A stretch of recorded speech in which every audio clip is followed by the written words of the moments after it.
नमस्कार। सुनिए जरा, मैं आपका स्वागत है। मेरा नाम है रोहित दुबे और आज मैं आपको पढ़ के सुनाने जा रहा हूँ कांता भारती द्वारा लिखी रेत की मछली। थोड़े दिन के बाद मुझे एक जगह काम मिल गया था। जहाँ काम मिला था वह दफ्तर कोई 25 मील दूर शहर में था। हर मौसम की मार झेलती हुई 25 मील की वह दूरी हर रोज तय करती थी। हर रोज नापी जाती वह दूरी लंबे लंबे 8 घंटों के काम के बीच ऐसी लगती जैसे मैं सिसिफस हूं जो पत्थर की चट्टान धकेलता हुआ पहाड़ की चोटी तक ले जाता है और चट्टान फिर नीचे लुढ़क आती है। सिसिफस के हाथ से छूटी वह चट्टान मेरे सीने पर आकर गिरती थी। मन कचोट जाता था। जब तोरू अपनी तोतली भाषा में पूछ बैठती थी, पापा कब घर आएंगे मम्मी? पापा रात को घर क्यों नहीं आते? वे शब्द कहाँ थे मेरे पास जो बता पाते कि पापा घर क्यों नहीं आते, और यह कि जिसे घर कहा जाए वह कहाँ है।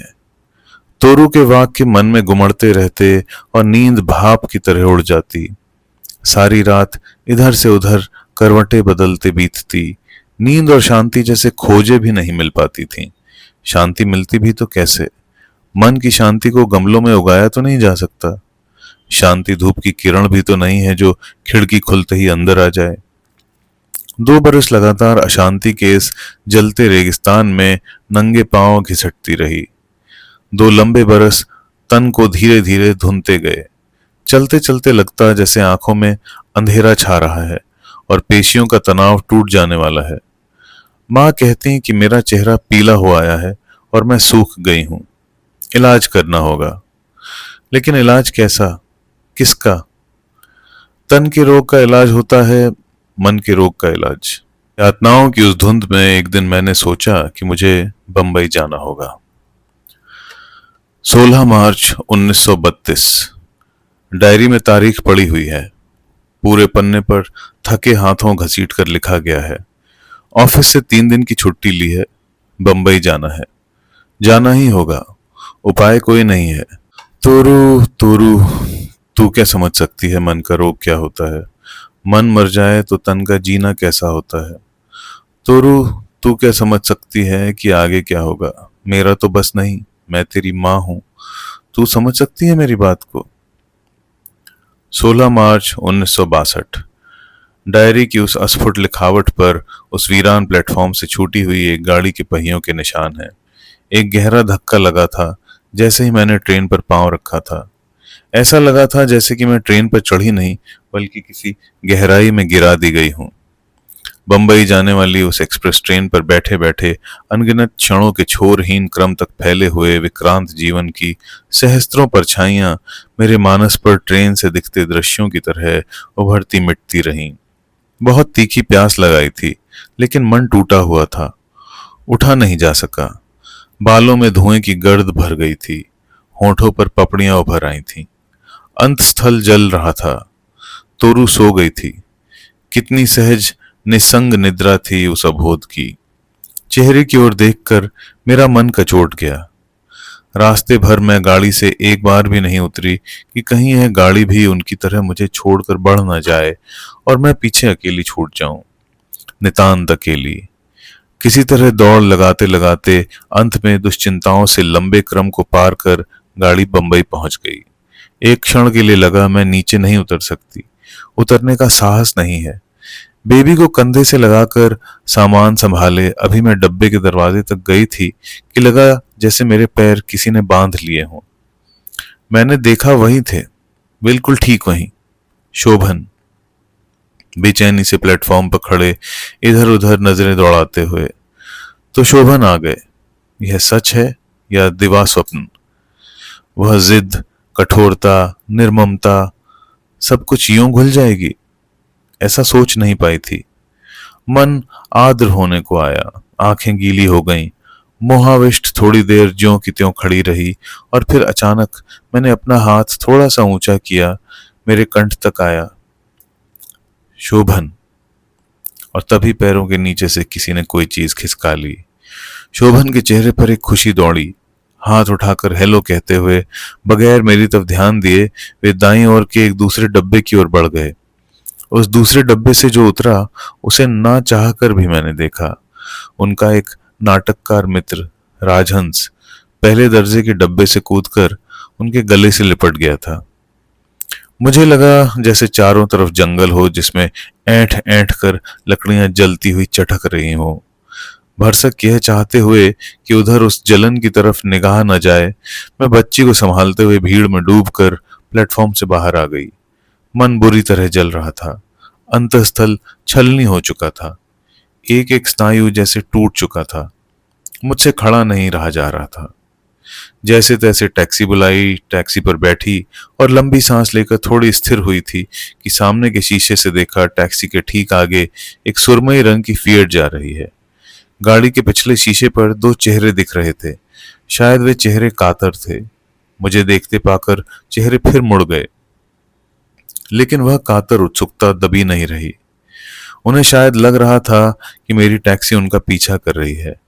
हाव भाव से ऐसा नहीं लग रहा था कि वे निश्चिंत होंगे, बल्कि जिस तरह पीछे घूम घूम कर वे टैक्सी की ओर देख रहे थे, उससे लगता था कि कहीं वे भयभीत भी हैं। मुझे विश्वास है कि वे निश्चय ही भयभीत हो रहे होंगे। दोनों, शोभन और राजहंस, दोनों ही। संभव है कि राजहंस उस समय शोभन की कातरता के प्रतिबिंब बन गए हों। वैसे भी किन अर्थों में वे शोभन से भिन्न रहे हैं नहीं कह सकती। प्रिया पत्नी को पागल घोषित किया था राजहंस जी ने। नाटक लिखने के पहले नाटक खेला भी था। सब कुछ छीन कर पत्नी को कहा था कि वह पत्नी नहीं रही। एक दूसरे के चेहरे में अपने अपने नाटक की परछाइयां पड़ते हुए उन दो भयभीत प्राणियों का पीछा मेरी टैक्सी ने कब तक किया मैं नहीं जानती। और फिर सहसा एक जगह से उनकी गाड़ी दूसरे रास्ते पर मुड़ ली। मुझे पता था कि इतनी जल्दी इस जगह से ही उनका रास्ता अलग नहीं होता, लेकिन शायद उन्होंने जानबूझकर अपने ड्राइवर से वहीं मुड़ जाने को कहा था। अच्छा हुआ कि वही अलग मुड़ गए। नियति। तोरू को कहीं दो क्षण के लिए भी यह मालूम हो पाता कि उसका वह चिर प्रतीक्षित पिता चिर कायर होकर रास्ता बदल कर चला गया, तो जाने वह क्या सोचती। संभव है इसका शैशव इसकी परिभाषा समझ न पाए, लेकिन क्या आजीवन इसकी परिभाषा उसके लिए अनजानी ही रह सकती है? अनजानी ही रखी जा सकेगी? तोरू सो रही थी। उसके खोए भोलेपन को जीवन के मरु की यह रेतीली परिभाषा छू नहीं सकती। यह कितना बड़ा आश्वासन है। काश वह अबोध समझ पाती कि आज उसका दर्द भरा महत्वाकांक्षी पिता कितना दयनीय हो उठा है, अपने अपराधी अंतर्मन के कारण अपने आप से भयभीत। टैक्सी अब अपेक्षाकृत वीरान लंबी सड़क पर दौड़ रही थी। टैक्सी की खुली हुई खिड़की से ताजी हवा का एक झोंका आया। फागुन की इस समुद्री गंध भरी हवा के इस कोमल झोंके का यूं सहला जाना कुछ सुखद लगा। यही महीना है फागुन का, सुगंध भरा, न गर्मी न सर्दी, जूही, चमेली, रात रानी, टेसू और कामनी के सौरभ से भरा फागुन। समझ में नहीं आता कि मेरे जीवन का हर मोड़ उसी फागुन से क्यों शुरू होता है। जीवन के हर मोड़ पर यही हवा क्यों मुझको छू जाती है। सुखद आश्वासन से एक क्षण के बाद स्नायुओं में अनहोनी घटना की आशंका भर गई। मन में उदासी का अंधेरा छा गया। विवश थी, जाती भी कहां। ना चाहते हुए भी बरसों के परिचित गुरुजन के द्वार पर टैक्सी रुकवा दी। छोटी सी कोठी की नन्ही सी वाटिका के फाटक पर श्वेत पटिया पर लिखा हुआ एक नाम देर तक पढ़ती रही, डॉक्टर शशिकांत। तोरू जाग गई थी। शायद उसे भूख भी लगाई थी। यात्रा के कारण थक भी चुकी थी, लेकिन उस नन्ही सी वाटिका को देखकर वह खुश हो गई। मैं वह छोटा सा लकड़ी का फाटक खोलने के लिए अपने को बांध रही थी कि द्वार पर डॉक्टर शशिकांत की सौम्य आकृति दिखाई दी। थोड़ी देर अपरिचित को पहचानते से खड़े रहे और फिर 2 कदम आगे आ गए। यात्रा और यातनाओं के कारण मेरी आकृति संभवतः बदल चुकी थी। कई बरस पहले उन्होंने देखा था और उसके बाद वे बंबई आ गए थे। उन्हें अनुमान भी नहीं रहा होगा कि मैं यूं अनायास कभी उनके यहाँ पहुंचूंगी।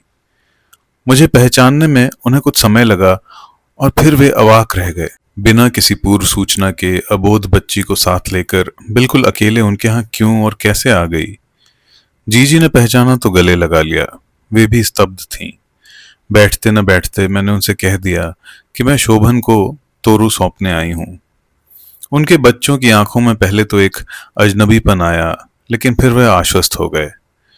नन्ही मुन्नी तोरू गोरैया की तरह कमरे में फुदकने लगी। बच्चे तोरू के आसपास व्यस्त हो गए। उन्हें अपने मनोरंजन का साधन मिल गया। मेरे मन में हल्का संकोच भर आया कि आते समय मैं इन बच्चों के लिए कुछ नहीं लाई। मन में अनमनी हो आई। मैंने महसूस किया कि जीजी और शशिकांत जी भी अनमने हो उठे हैं। मेरे मन में भी संकोच आया कि शायद मुझे इस तरह आना नहीं चाहिए था, लेकिन अब वापसी भी संभव नहीं थी। जो कुछ भी हो, अब स्थिति का सामना करना ही होगा। थोड़ी देर बाद ही गहन गंभीर वातावरण को सहजता की तरफ लौटाते हुए शशिकांत जी बोले, कुंतल बहन, अब आप नहा धो लीजिए, खाना खाकर आराम कीजिए। सफर से थक गई होंगी, फिर निश्चिंत होकर बात करेंगे। जो भी समस्या है धीरज से निपटाई जाएगी। ईश्वर सब ठीक ही करेगा। उनके शब्दों में मुझे आश्वासन महसूस हुआ। किसी सीमा तक मन का तनाव भी सहज हो गया। जीजी ने बाथरूम तक पहुंचा दिया और खुद नौकर को खाना तैयार करने को कहने चली गईं। जब सब कुछ पराया हो जाता है तब थोड़ा सा भी अपनापन मन को भिगो जाता है। बरसों के बाद किसी स्नेह सिक्त हरे भरे परिवार की ममता ने अपनेपन की एक किरण मुझे दी थी। वह एक किरण जलते हुए अंतःस्थल पर शीतलता के छींटे डाल गई। बहुत धीरे धीरे थके लेकिन शांत मन से शीतल जल की धारा में नहाकर जब मैं बाहर आई तो मन पहले से ज्यादा सुस्थिर हो चुका था। हम सबने मिलकर खाना खाया। बरसों बाद पहली बार उस स्नेह भरे खाने में एक तृप्ति थी। हाँ, मन की उदासी बीच बीच में घिर घिर आती थी। शशिकांत जी से उदासी के वे क्षण छिपे नहीं थे।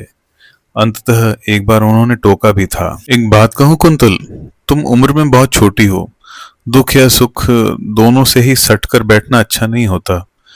सुख से ज्यादा लिपट कर बैठने से सुख के अपरिचय का आनंद नहीं रहता, वह उकता देता है, और दुख से ज्यादा लिपटने पर वह अंतःस्थल को खाता है। मेरी आंखें भीग आईं, लेकिन सत्य के उस सहारे ने आंसुओं को थाम लिया। तोरू खा पीकर फिर बच्चों में मस्त हो गई थी।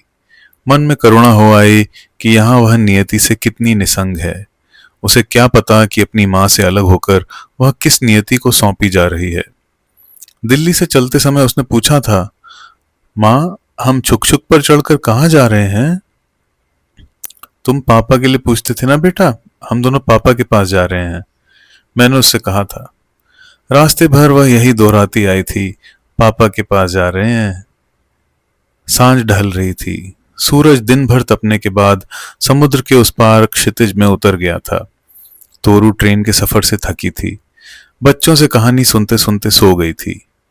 जीजी मेरी गाथा में डूबी थी कि द्वार पर आकर शशिकांत जी बोले, सुनो, मैं जरा शंकर भाई के यहाँ होकर आता हूं। शंकर भाई को शशिकांत जी ने उस शाम मेरी सारी कथा बताई थी। यह बाद में मालूम हुआ। उन्हें शशिकांत जी ने यह भी बताया था कि कुंतल शोभन को अपनी बेबी लौटाने आई है। जीजी ने मुझे बताया था कि शंकर भाई खुद भी यह सब सुनकर चिंता में डूब गए थे। इसके आगे की गाथा से मेरा परिचय सीधा नहीं है। मुझे जीजी के पास छोड़कर शशिकांत जी बहुत रात गए तक बाहर ही रहे। जाने कहां कहां भटके। आशंकाओं और दुश्चिंताओं के अंधेरे में करवट लेती मैं उन क्षणों में क्या बीता नहीं जान पाई थी। बहुत बाद में एक एक अंश जोड़कर उन कुछ घंटों की नितांत नाटकीय गाथा पूरी हुई थी। शशिकांत जी का स्वभाव गंभीर था। उन्होंने कम ही बताया, लेकिन शंकर भाई ने उत्तेजना के उत्साह में एक एक बात सुना दी थी। शशिकांत जी से सब कुछ सुनकर शंकर भाई भी स्तब्ध हो गए थे। फिर उन्होंने ही सुझाया था कि अच्छा हो, जो कुछ बात होती है वह शोभन से अभी इसी समय हो जाए।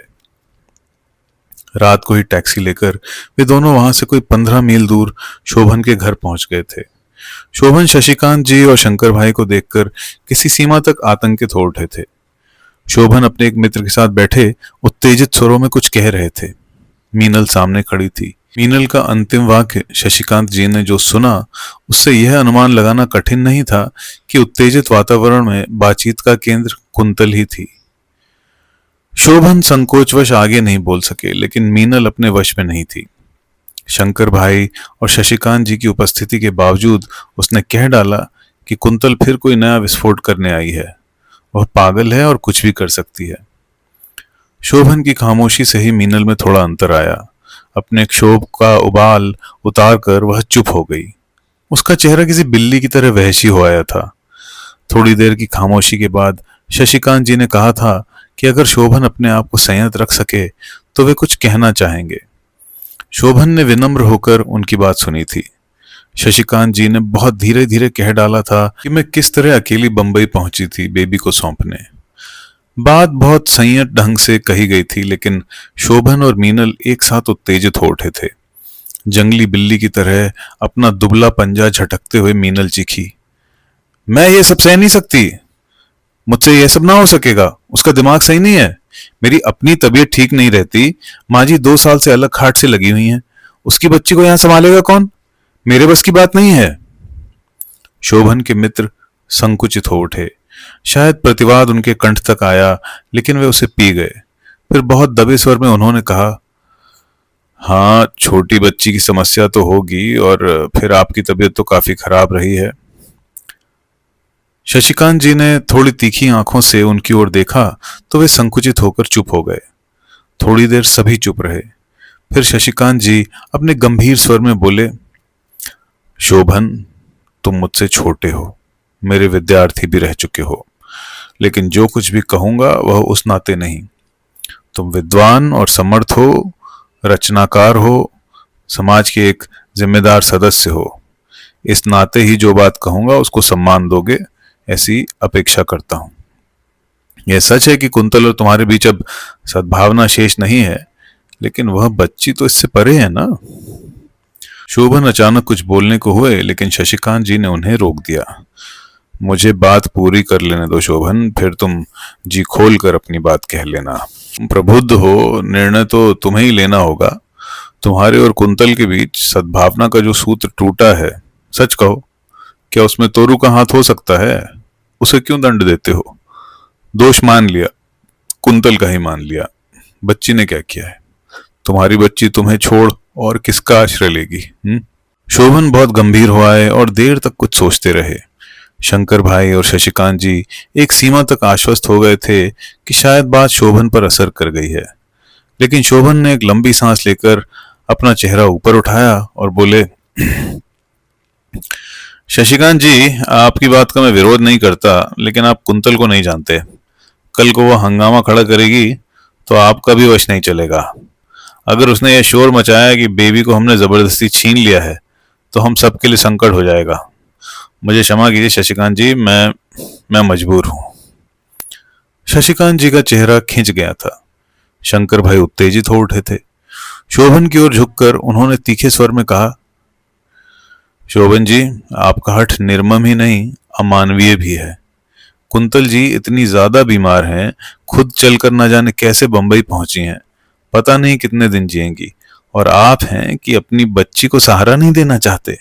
आप उसे अनाथ गंदी गलियों में भटकने को छोड़ देना चाहते हैं।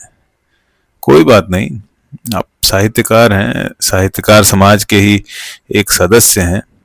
आपका दायित्व हम सब साहित्यकार मिलकर निभाएंगे। शोभन स्तब्ध होकर बैठ गए। कमरे में मनहूसियत की घुटन भर गई। ऐसा लगने लगा कि शोभन की सांस घुट रही है। मीनल चुपचाप उठकर अंदर चली गई और शोभन पत्थर की मूर्ति की तरह जमकर बैठे रहे।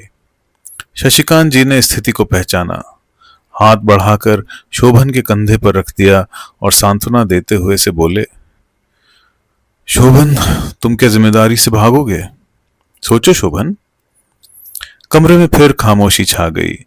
थोड़ी देर बाद शोभन ने जैसे अपने साहस को समेटा और कहा, ठीक है शशिकांत जी, आप मेरे बड़े हैं और मुझे ये आदेश दे सकते हैं। मैं इनकार भी नहीं करूंगा, लेकिन एक बात मेरी भी माननी होगी। बच्ची मैं अदालत के जरिए ही लूंगा। स्टैम्प पेपर पर लिखकर समझौता होगा, बाकी सब कैसे होगा आप सोच लीजिए। मुझे भी सोचने के लिए कुछ समय तो आपको देना ही होगा। वकील से सलाह करूंगा, फिर जैसा आप ठीक समझेंगे वैसा ही हो जाएगा। शशिकांत जी ने स्नेह से उनके कंधे दबाए और आभार प्रकट किया। शंकर भाई थोड़ा क्षुब्ध जरूर थे, लेकिन वे भी शांत हो गए थे। थोड़ी सी औपचारिक बातचीत के बाद शशिकांत जी उठ खड़े हुए। दरवाजे तक आते आते उन्होंने कहा, बुरा मत मानना शोभन, कितनी रात गए तकलीफ दी। तुम्हारे यहाँ आया तो इतने अप्रिय प्रसंग के सिलसिले में। शोभन भी सहज हो चले थे। हाथ जोड़कर उन्होंने कहा, लज्जित न करें आप, इतनी रात गए, इतनी दूर से आप आए, मैं तो आतिथ्य भी न कर सका। चलते चलते तय हुआ था। 18 मार्च 1962। डायरी में यह तारीख पड़ी हुई है। 17 मार्च की उस निर्णायक रात्रि के बाद केवल कुछ घंटों के अंतर से ही 10 बजे के करीब वकील के तय हो जाने के बारे में फोन आया शशिकांत जी के पास। वकील तय हुआ है। माँ और बेटी के बीच दीवार खड़ी करने के लिए वकील खड़ा किया गया है। यह सोचकर मन जाने कैसा कैसा हो गया था। अंदर कहीं कुछ कचोटने लगा था। कैसा होता है वह क्षण जब माँ अपनी एकमात्र बच्ची से अलग होती है। इसके बारे में सोचना शायद सहज है, भोगना बहुत मुश्किल। तोरू बहुत खुश थी। नई जगह पाकर वह किलक किलक उठती थी, बार बार हाथ छुड़ाकर भाग जाती थी। उसका इस तरह खुश होना मन को और अधिक बींद रहा था। मन पत्थर से भी अधिक भारी हो रहा था। क्या उसके बिना जिया जा सकेगा? क्या उसके बिना मन को बांध सकूंगी? वह क्षण कैसा होगा जब तोरू को अंतिम बार सीने से चिपकाकर हमेशा के लिए अलग करना पड़ेगा। मन में हुआ कि धकेल कर मैं उस निर्मम क्षण को दूर फेंक दूं, लेकिन वह निर्मम क्षण अब मेरे वश में नहीं था। उसे दूर फेंक सकना मेरे हाथों में नहीं था। जैसे विवशता की एक लंबी रस्सी बराबर फंदे की तरह गले में कसती जा रही थी। फोन आ चुका था। उस क्षण के आने में भी ज्यादा देर नहीं थी। शशिकांत जी ने कहा था कि शायद 2-3 बजे तक वे सब, शोभन के मित्र वकील और संभवतः मीनल आ जाएंगे। घंटा भर लगेगा या शायद कुछ समय ज्यादा लग जाए। उसके बाद तो फिर बिना तोरू के ही लौटना होगा। ऐसी दुविधा के क्षण शायद बहुत छोटे होते हैं, तभी ना चाहते हुए भी घंटे पर घंटे बीतते चले गए। जैसे बहुत ढाल वाली धरती पर अनायास ही सारे प्रयत्नों के बाद भी कोई गाड़ी लुढ़कती ही चली जाती है, उसी तरह क्षण पर क्षण बीतते ही चले गए और अंततः लगभग 2:30 बजे शशिकांत जी ने कहा कि वे लोग आ गए हैं और बाहर गाड़ी में हैं। शशिकांत जी ने यह कहा तो यातना की रेखाएं उनके चेहरे पर भी उभर आई थीं। मुझे पता था कि इस तरह तोरू के मां से अलग होने में अपना भी योगदान समझकर वे पीड़ित थे। सोचने का अब समय नहीं था। जो अंतिम क्षण मेरे भय का कारण था वह आ गया था। 17 मार्च 1962 से 18 मार्च 1962। कुल 1-1.5 घंटे के अंदर मातृत्व के इतिहास की सबसे भयानक घटना किसी तूफान की तरह आई और चली गई थी। डायरी के इन पृष्ठों को देखकर विश्वास नहीं होता कि जीवन की इतनी कठिन परीक्षा कौन सा हृदय दे सकता होगा। किसी यंत्र की तरह जल्दी जल्दी नहला धुलाकर तोरू को नए कपड़े पहनाए थे। उसकी प्रसन्नता की सीमा नहीं थी। छोटी सी वह बच्ची यह जरूर समझ गई थी कि उसे कहीं जाना है, लेकिन कहाँ और किन परिस्थितियों में जाना होगा यह उसकी नन्ही समझ से बाहर था। उसकी खुशियों का क्रम टूट न जाए इसलिए बलात् मुस्कुराना भी पड़ा था। अजीब खामोशी और उदासी पूरे वातावरण में छाई हुई थी। हम सब सहमे और कुंठित थे। किसी में इतना साहस नहीं था कि एक दूसरे से कुछ बोले। शायद शब्द ही नहीं थे किसी के पास। शशिकांत जी ने शोभन को बाहर जाकर कह दिया था कि वे एक निश्चित जगह पहुंचे, बाकी सब वहीं आ जाएंगे। जाने के लिए टैक्सी आई तो अंतर्मन रो उठा। शंकर भाई साथ थे। शशिकांत जी, उनकी पत्नी और मैं तोरू के साथ टैक्सी की पिछली सीट पर। तोरू जापानी गुड़िया की तरह सामने की सीट के तकिए के सहारे खड़ी होकर किलकारियां भर रही थी। अचानक उसके एक वाक्य ने मेरे डूबते मन को फिर धक्का दिया। तोतली भाषा में उसने पूछा, मम्मी हम सब कहाँ जा रहे हैं? शशिकांत जी उसके बाल सहलाते हुए बोले, तोरू तुम पापा के पास जाना चाहती थी ना? तोरू और ज्यादा खुशी से उछलने लगी, लगातार दोहराने लगी, हम पापा के पास जाते हैं, हम पापा के पास जाते हैं। मुझे लगा मैं कान बंद कर लूं, पर यातना से जमी हुई बैठी रही। जहां मिलना तय हुआ था वह एक रेस्टोरेंट का छोटा खूबसूरत कमरा था। हल्की हल्की रंगीन रोशनी में बहुत धीरे धीरे संगीत गूंज रहा था।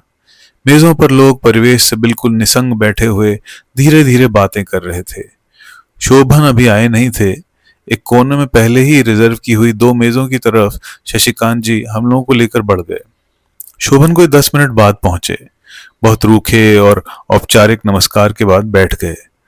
उनके साथ वाला अपरिचित आदमी उनका वकील था। बैठने के बाद एक खामोशी छा गई। तभी तोरू की आवाज आई, माँ, मेरे पापा कौन है, कहाँ हैं? ऐसा लगा जैसे शोभन की शिराओं में एक कंपन हुआ हो। वे कुछ अस्थिर से हो उठे, बोलना चाहकर भी कुछ बोल नहीं पाए। मैं जड़ हुई पत्थर सी बैठी रही। शशिकांत जी ने परिस्थिति को संभाला, धीरे से बोले, ठहर जा बेटे, अभी आते हैं तेरे पापा।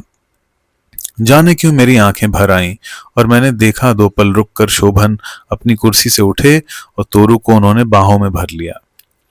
तोरू इस अनायास प्यार से सहम गई, उनकी बाहों से छूटने के लिए छटपटाने लगी। तभी शोभन ने कहा, मैं हूं तेरा पापा बेटे। स्वर से लगा कि वे थोड़े आर्द्र हो गए थे। तोरू ने उन्हें पापा के रूप में पहचाना तो पहले वह संकुचित हो मेरी ओर देखने लगी, फिर थोड़ी देर में सहज हो गई। मीठी आवाज में बोली, पापा, तुम हो मेरे पापा? अब वे स्वयं भी अस्थिर हो उठे थे, उनसे सहज नहीं हुआ गया।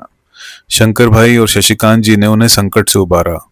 वकील की ओर झुककर बोले, आपने कागज तैयार कर लिया है? हाँ, कागज तो तैयार है, आप देख लीजिए, कहकर वकील ने कागज शशिकांत जी की ओर बढ़ा दिया। मोटे स्टैम्प पेपर पर बने टाइप किए हुए अक्षरों में क्या लिखा है, यह उस समय चाहकर भी मैं देख न सकी। कागज अभी पढ़ा जा रहा था कि शोभन के नाटककार मित्र राजहंस भी आ पहुंचे। मेरा मन और अधिक कुंठा से भर उठा। शशिकांत जी ने वह कागज उन्हें भी पढ़ाया। मैं जानती हूं वह कागज वे पहले से ही पढ़ चुके होंगे, फिर भी उन्होंने पढ़ने का नाटक किया। अंत में वह कागज शशिकांत जी ने मेरे सामने रख दिया। शब्दों पर मैंने निगाह जमाई, लेकिन पढ़ा कुछ भी न जा सका। आंखें तरल हो आई थीं, शब्द तैर रहे थे और शब्दों के अर्थ जाने कहां डूब रहे थे। वैसे भी अब इन शब्दों का अर्थ ही जाता तो फायदा क्या था? जब जीवन का ही अर्थ खो चुका तो इन शब्दों का अर्थ खोजना व्यर्थ। कागज ज्यों का त्यों बिना पढ़े मैंने शंकर भाई को लौटा दिया। उस दिन रेस्टोरेंट के उस रहस्यमय वातावरण में एक छोटे से जीवन की अंतिम निशानी तोरू शोभन को सौंपकर मैं कैसे घर आई थी यह नहीं पता। कागजों पर दस्तखत हुए थे। शंकर भाई, शशिकांत जी, श्रीमती शशिकांत, राजहंस, शोभन के वकील, मेरे और शोभन के सम्मिलित हस्ताक्षरों से युक्त वह कागज आज भी मेरे पास सुरक्षित है। कानून की नीरस शर्तें किस तरह एक जीवित इकाई को अपने आप में लपेट लेती हैं, यह मुझको अब मालूम हो सका। कागज में सिर्फ इतना था कि इतने दिन के विवाहित जीवन में जो तोरू एकमात्र संबंध बची थी, उसे मैं उन्हें सौंपती हूँ। इस बात का हक मुझको नहीं होगा कि मैं उसे कभी भी अपनी बेटी मानूं या अपने पास रखूं। साल में एक बार उसे देखने की अनुमति होगी, लेकिन बिना यह बताए हुए कि मैं उसकी माँ हूं। मिलने का स्थान और समय शोभन की अनुमति से तय होगा। थोड़े से भारी भारी क्षणों में सब कुछ समाप्त हो गया, सब कुछ टूट गया। मैं समझ रही थी कि शोभन तोरू को क्यों इतना ज्यादा प्यार कर रहे हैं। उन्हें पता था कि माँ से उसे अलग करके रख पाना दुष्कर होगा। बच्चे को लेकर सबसे पहले वे स्वयं ही रेस्टोरेंट के बाहर आए। कार की ओर ले जाकर बोले, बेबी, गाड़ी पर बैठोगी? तोरू खिल गई। तुम्हारी गाड़ी है पापा? हाँ बेटे, मेरी भी तेरी भी, बैठोगी ना गाड़ी पर? कहते कहते उन्होंने कार का दरवाजा खोल दिया। तोरू पक्षी की तरह फुदक कर अंदर चली गई और अंदर से आवाज देती हुई बोली, तुम भी आओ ना पापा, मम्मी तुम भी आओ ना। एक गहरे सन्नाटे के बाद आशंकित तोरू ने फिर पूछा, मम्मी रोती क्यों है पापा? किसी ने कुछ जवाब नहीं दिया। जवाब दिया भी क्या जा सकता था। एक पलायन की भावना शोभन में भर गई थी।